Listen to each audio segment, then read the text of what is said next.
Hello friends. आप सभी को मेरा प्यार भरा आदाब और नमस्कार। मैं हूं रियासत उस्मान उस्मानी और एक बार फिर से हमारे यूट्यूब चैनल भारत दर्पण में आपका बहुत बहुत स्वागत है।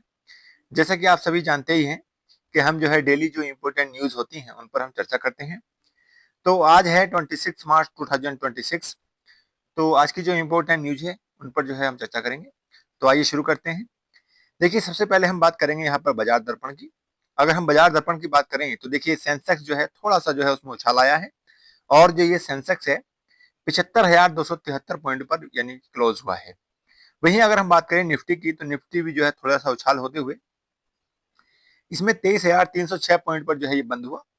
वहीं अगर हम डॉलर की बात करते हैं तो देखिएगा डॉलर जो है लगातार अपने जो है आसमान छू रहा है।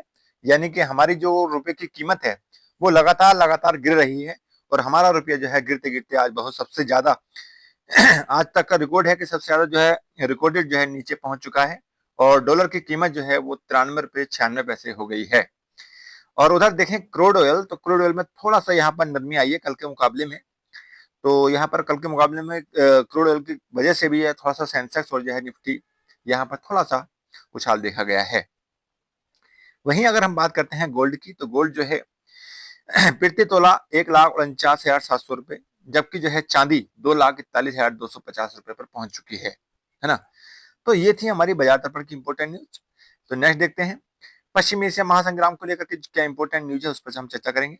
देखिए, बीती रात जो है ईरान ने इजराइल के कई ठिकानों पर जो है कई पारसाइड जो है ताबड़तोड़ की मिसाइलें, जिससे जो है क्षेत्र में चरम पर पहुंचा है तनाव।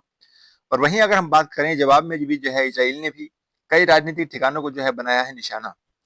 वहीं जो है अगर इसी बीच बात करते हैं तो अमेरिका राष्ट्रपति डोनाल्ड ट्रंप ने जो है एक दिन पहले भारत के प्रधानमंत्री सहित दुनिया के कई नेताओं से जो है बातचीत की थी और इस पर जो है अपनी अपनी जो है किस तरह से राय दे रहे हैं उन पर जो है बातचीतें हुई हैं। इसी प्रक्रिया में आगे बढ़ते हुए हम देखते हैं कि संसद प्रक्रिया में यानी जो संसद में बजट सत्र चल रहा है उसमें क्या क्या चीजें अहम रही हैं देखते हैं। तो देखिएगा संसद में जो 4 अहम बिल हैं उन पर जो है बहस लगातार हो रही है और साथ ही साथ जो है विपक्ष जो है अन्य मामलों जैसे एलपीजी और तेल के जो है मुद्दे को लेकर भी विपक्ष जो है लगातार संसद में अपनी आवाज को उठा रहा है। अगर बात करें जो अहम बिल हैं तो अहम बिलों में देखिएगा 4 अहम बिल कौन कौन से हैं। ट्रांसजेंडर व्यक्ति संशोधन बिल है, सीएपीएफ बिल है और आईटीबीसी बिल है और एफसीआरए बिल है। तो ये जो बिल है यानी ट्रांसजेंडर को लेकर के है थोड़ा सा, और यहाँ पर जो सीएपीएफ है यानी कि जो हमारी सेनाएं होती हैं उनको लेकर के है, और बैंक्रप्सी जो कोड है इंसॉल्वेंसी बैंक्रप्सी कोड उसको लेकर के है। तो इस तरह से जो है ये 4 बिल जो है बहुत ही इंपॉर्टेंट है जो संसद की प्रक्रिया में जो है लगातार चर्चा का विषय बने हुए हैं। वहीं अगर हम बात करते हैं देखिएगा सरकार ने जो है सर्वदलीय बैठक बुलाई है और इस सर्वदलीय बैठक में अगर हम बात करें तो खाड़ी देशों की जो मौजूदा हालात हैं और वहां पर फंसे हुए जो भारतीय हैं उनकी सुरक्षा को लेकर के जो है मुद्दा अहम रहा है। वहीं इस बैठक में जो है इसके साथ ही साथ जो है विपक्ष ने एलपीजी और तेल मुद्दे पर भी जो है सक्रिय रूप से अपनी भागीदारी दिखाई है। अगर हम बात करें देखिएगा एक इम्पोर्टेंट न्यूज के आगे बढ़ते हुए देखते हैं कि दिल्ली में जो है वो अंतर्राष्ट्रीय फिल्म महोत्सव 2026 का जो है आगाज हो चुका है और ये भारत मंडपम दिल्ली में जो है इसका आयोजन शुरू हुआ है। तो इसमें बहुत सारी जो मतलब कह सकते हैं हस्तियां, फिल्मी हस्तियां हैं वो इसमें शामिल होंगी और साथ ही साथ जो मतलब कह सकते हैं बहुत सारी ऐसी फिल्में हैं जो इसमें जो है स्क्रीनिंग की जाएगी, है ना। जिसमें मुख्य रूप से हम कह सकते हैं एक सीरत फिल्म है। तो उसके लिए जो है यहाँ पर बहुत सारा मतलब कह सकते हैं सबकी निगाहें टिकी हुई हैं। वहीं हम बात करें छत्तीसगढ़ में तो छत्तीसगढ़ में देखिए खेलो इंडिया ट्राइब्स गेम जो है वो शुरुआत हो चुकी है और केंद्रीय खेल मंत्री जो है मनसुख मंडाविया इसका जो है उद्घाटन करेंगे। अगर हम बात करें देखिए छत्तीसगढ़ को अगर हम देखें तो कहाँ है इस बार एक बार थोड़ा सा देख लेते हैं। देखिएगा जैसे हम ये मान के चलिए ये हमने बनाया है उत्तर प्रदेश का मैप थोड़ा सा यूं करके, है ना। और फिर से थोड़ा सा ये इस तरह से कुछ बन जाता है हमारा उत्तर प्रदेश का मैप, ये इस तरह से, है ना। ये और ये बन जाता है ऊपर बिहार और इधर चला जाता है झारखंड और इसमें जब ऐसे करके बनाते हैं तो ये बन जाता है एमपी, है ना। ये एमपी बन जाता है ये वाला। और ये जो बनाया हमने ये है छत्तीसगढ़। तो ये छत्तीसगढ़ है और यहीं पर जो है खेलो इंडिया ट्राइब्स जो है गेम हो रहे हैं और इसके जो है मतलब शुरुआत हो चुकी है। इसमें जो है मुख्य रूप से हम कह सकते हैं कि जो ट्राइबल्स लोग हैं उनको जो है खेलों से जोड़ने की जो है उसकी जो है एक सक्रिय पहल मानी जा रही है कि जो ट्राइबल्स लोग हैं, जो अनुसूचित जनजाति के लोग और जो मतलब आदिवासी लोग हैं, वो जो है खेलों से जो है थोड़ा कटे हुए रहते हैं, तो उनको जोड़ने के लिए एक जो है महत्वपूर्ण कदम है। आगे बात करेंगे देखिए इम्पोर्टेंट टॉपिक की, तो इम्पोर्टेंट टॉपिक में हमने जो है यहाँ पर देखिएगा गणतंत्र दिवस के बारे में बात करेंगे। तो देखिएगा जैसे कि हम जानते हैं कि 26 जनवरी को रिपब्लिक डे मनाए जाते हैं, उसी क्रम में जो है आगे बढ़ते हुए देखा कि 77वां जो गणतंत्र दिवस है वो 2026 को मनाया गया था। और उसमें जो है अगर बात करें, इसमें जो थीम रही वो रही वंदे मातरम के 150 वर्ष पूरे हो चुके हैं। जैसे कि हम जानते हैं कि जो वंदे मातरम है 1875 में जो है इसको सर्वप्रथम जो है मतलब शुरुआत की गई थी, है ना, लिखा गया था और इसकी जो है लॉन्च भी किया गया था। तो तब से 1875 से और जो है 100 मतलब कह सकते 175 वर्ष जो है इसके कह सकते हैं मतलब सॉरी 150 वर्ष जो है पूरे भी हो चुके हैं। इसलिए जो है वंदे मातरम को जो है यहाँ पर एक वंदे मातरम के 150 वर्ष पूरे होने के जो है थीम भी 77वें गणतंत्र दिवस पर जो है लिया गया है। यानी रिपब्लिक डे की जो हम कह सकते हैं थीम क्या रही है, वो रही है वंदे मातरम के 150 वर्ष पूरे, है ना? तो ये रही। इसके साथ ही साथ अगर हम देखें इसकी जो है थोड़ा-सा बैकग्राउंड देखते हैं, तो जहाँ तक बात है कि प्रतिवर्ष जो है 26 जनवरी को जो है मनाया जाने वाला गणतंत्र दिवस का आयोजन जो है 26 जनवरी 2026 को किया गया है, जिसके मुख्य अतिथि के रूप में अगर हम बात करें, तो यूरोपीय परिषद के जो अध्यक्ष हैं एंटोनियो कोस्टा रिका और जो है यूरोपीय आयोग की अध्यक्षा उर्सुला बान, ये जो है ये रहे हैं और इसके मुख्य अतिथि के रूप में रहे थे ये। और वहीं अगर हम बात करते हैं इस अवसर पर जो है द्रौपदी मुर्मू जी ने, यानी राष्ट्रपति जो हमारी द्रौपदी मुर्मू जी हैं, उन्होंने पद्म अवार्ड और वीरता पुरस्कारों का भी जो है प्रदान किया था, जो हमने देखा था पीछे, है ना? तो बहुत सारे पद्म पुरस्कार भी दिए गए और वहाँ पर जो है वीरता पुरस्कारों का भी वितरण किया गया। तो कहने का मतलब ये है कि जो 26 जनवरी यानी गणतंत्र दिवस होता है, उसपे पद्म पुरस्कारों की और वीरता पुरस्कारों का भी वितरण किया जाता है। साथ ही साथ अगर हम बात करते हैं इस पर, तो एक चीज़ और यहाँ पर जो है महत्वपूर्ण होती है, जिसमें जो है पूरे देश में जितने भी प्रदेश हैं उनकी और केंद्र शासित प्रदेश हैं, तो उनकी झाँकियाँ स्पेशली बनाई जाती हैं और उनको जो है वहाँ का प्रदर्शन किया जाता है और इसमें जो है उत्कृष्टता और उसके जो है महत्ता के आधार पर जो है उन्हें सम्मानित भी किया जाता है।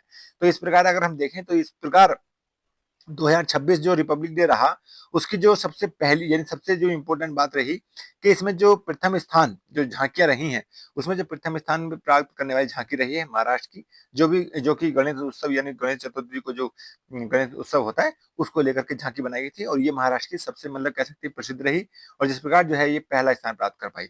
वहीं अगर हम बात करें जम्मू कश्मीर की जो है हस्तशिल्प और लोक नृत्य जो है, ये दूसरे नंबर पर रही। अगर हम बात करें जो है केरल की जो है जल मेट्रो और 100% जो है साक्षरता की जो वहाँ की झांकी रही, तो वो जो है 3rd नंबर पर रही है ना? तो ये देखा हमने।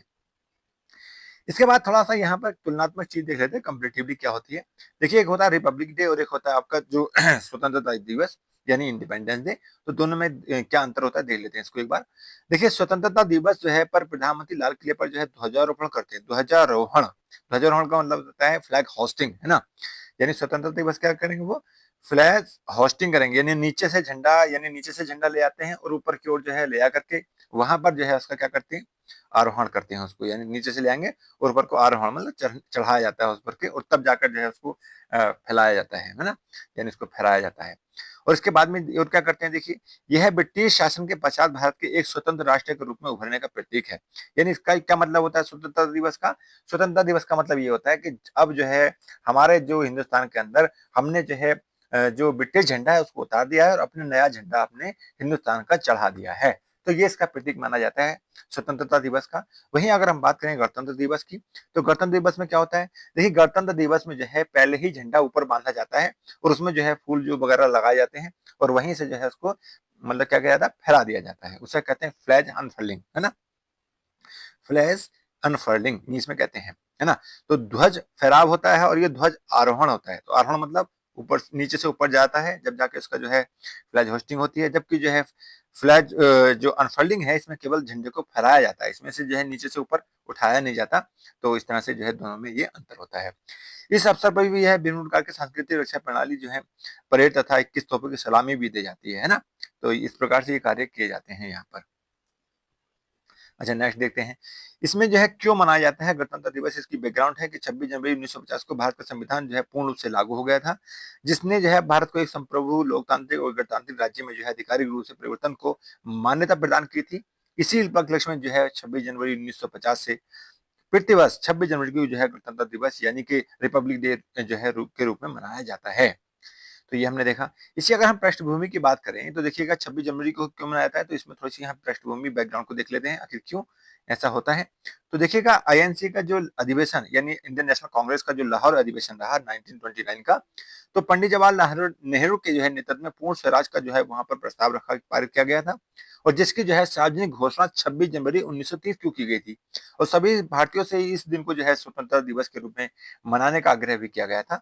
इसी से यानी इसी से हम कह सकते हैं, इसी से मतलब प्रेरणा लेते हुए जो है हमने 1930 से 1947 तक जो है 26 जनवरी को जो है प्रतिवर्ष स्वतंत्रता दिवस मनाया जाता था और इसी को जो है हम कह सकते हैं आगे बढ़ते हुए जब हमारा देश आजाद हुआ तो जो है और हमारा देश जो है एक रिपब्लिक डे के रूप में आया तो हमने जो है इसे 26 जनवरी को ही चुना। तो ये मुख्य कारण रहा है इसका। अगर हम बात करें अन्य इंपॉर्टेंट न्यू टॉपिक की तो यहाँ पर देखिएगा यहाँ पर हमने लिया है उत्तर प्रदेश की जो स्थापना दिवस है उसके बारे में बात करेंगे। तो देखिएगा जैसे कि हम जानते हैं कि उत्तर प्रदेश का जो है स्थापना दिवस 24 जनवरी को मनाया जाता है ना, 24 जनवरी को। तो इसी तरह से जो है 24 जनवरी 2026 को जो है उत्तर प्रदेश का स्थापना दिवस मनाया गया जो कि 76वीं वर्षगांठ थी, है ना। अगर हम बात करें इसका विकास क्रम कैसे रहा, आखिरकार जो है उत्तर प्रदेश जो है किस प्रकार से जो वर्तमान स्थिति है वो कैसे कैसे उसका विकास क्रम रहा है उसमें हम देखेंगे। तो देखिएगा भारतीय ब्रिटिश का अगर बात करें तो भारत में पूर्वी क्षेत्र में जो है अवध 1800 एडी में, जबकि पश्चिमोत्तर प्रांत जो है 1836 में अस्तित्व में आए। यानी हम कह सकते हैं कि पहले जो है अवध आया, अवध अस्तित्व में आया, उसके बाद में जो है 1836 में जो है इसका नाम, इसमें थोड़ा सा मतलब कह सकते हैं बदलाव होते हुए, सीमाओं का बदलाव होते हुए इसे जो है पश्चिमोत्तर प्रांत कहा गया। 1836 में क्या कहा, पश्चिमोत्तर प्रांत, है ना। उसके बाद में जो है इसको संयुक्त, अब क्या होता है 1877 में जो है 1877 में अवध और पश्चिमोत्तर प्रांत को जो है ज्वाइंट कर दिया गया और इसको जो है पश्चिमोत्तर प्रांत और आगरा जो है इसमें जो है आगरा एवं अवध कर दिया गया। यानी जो है दोनों जो चीजें थी उसको मिला करके क्या कर दिया गया, पश्चिमोत्तर प्रांत आगरा एवं अवध कर दिया गया 1877 में। और इसकी जो राजधानी बनाई गई वो बनाई गई इलाहाबाद। तो हम कह सकते हैं कि जो इस प्रकार से कह सकते हैं जो संपूर्ण जो एक प्रकार से उत्तर प्रदेश अस्तित्व में आया जिसका नाम था पश्चिमोत्तर प्रांत आगरा एवं अवध, तो इसकी जो पहली राजधानी बनाई गई संयुक्त राजधानी वो बनाई गई इलाहाबाद, है ना। हालांकि अगर हम देखें तो अवध की पहले राजधानी अलग थी, पश्चिमोत्तर प्रांत की पहली राजधानी अलग थी, लेकिन जब ये है जोड़ दिया गया तो इसकी पहली राजधानी जो बनाई गई संयुक्त राजधानी वो थी इलाहाबाद, है ना। तो हम कह सकते हैं कि हमारे उत्तर प्रदेश की जो है राजधानी इलाहाबाद भी रही है ना। उसी क्रम में हम जब आगे बढ़ते हैं तो 1902 का जब आता है टाइम, तो 1902 में क्या होता है, उक्त नाम को यानी जो हमारा नाम था भी पश्चिमोत्तर प्रांत जो है अवध ये वाले नाम को बदल के क्या कर दिया गया, संयुक्त प्रांत एवं अवध कर दिया गया। क्या कर दिया गया इसको 1902 में, संयुक्त प्रांत एवं अवध कर दिया गया। और 1921 में जो है संयुक्त प्रांत एवं अवध की राजधानी जो है इलाहाबाद के स्थान पर लखनऊ की गई। यानी हम कह सकते हैं कि 1902 में जो है पहले तो उसका नाम बदला गया, संयुक्त प्रांत एवं अवध किया गया और उसके बाद में जो है 1921 में जो है जो हमारी राजधानी इलाहाबाद थी उसको हटा करके कहाँ कर दिया गया, लखनऊ। तो हम कह सकते हैं कि जो वर्तमान स्थिति हमारी लखनऊ की राजधानी के रूप में है वो 1921 से हमारे मतलब उत्तर प्रदेश की राजधानी है। इससे पहले जो है वो इलाहाबाद रही है, ये ध्यान रखना है ना। उसके बाद में क्या होता है 1937 में जो है उक्त नाम यानी जो हमारा नाम था अभी संयुक्त प्रांत करके संयुक्त प्रांत, तो ये देखा ना आपने, एवं अवध कर दिया गया था उसको नाम। तो हम क्या करेंगे अब इसको जो है 1937 में जो है उसका नाम बदल करके किया गया संयुक्त प्रांत। यानी हम कह सकते हैं कि जो है 1937 में जो है हमारे जो उत्तर प्रदेश का नाम था वो था संयुक्त प्रांत और 1937 से लेकर 24 जनवरी 1950 तक जो है ये संयुक्त प्रांत रहा और 24 जनवरी 1950 को जो है इसका नाम बदल करके वर्तमान उत्तर प्रदेश कर दिया गया और इसी दिन को जो है उत्तर प्रदेश की स्थापना दिवस के रूप में मनाया जाता है। तो हम ये कह सकते हैं कि जो है हमारा जो उत्तर प्रदेश अभी नाम के रूप में आता है वो 24 जनवरी 1950 के मतलब 1950 से लिया जाता है ना। इस प्रकार जो है ये हमारी 76वीं जो है कह सकते हैं मतलब 76वां वर्ष था, है ना। तो ये है, तो ये हमने जो है आज इम्पोर्टेंट जो न्यूज़ देखी, ये आशा करता हूँ कि आपको पसंद आई होंगी। तो आज के लिए बस मैं यहीं पर रोकूँगा और जाने से पहले आपसे रिक्वेस्ट करूँगा कि हमारे यूट्यूब चैनल भारत दर्पण को जो है आप सब्सक्राइब कर लें और साथ ही साथ जो है हमारे जो वीडियोज़ हैं, उनको शेयर भी करते रहें ताकि जो है इसका फ़ायदा अन्य लोग भी ले सकें। तो आज के लिए बस इतना ही। जय हिंद, जय भारत, धन्यवाद।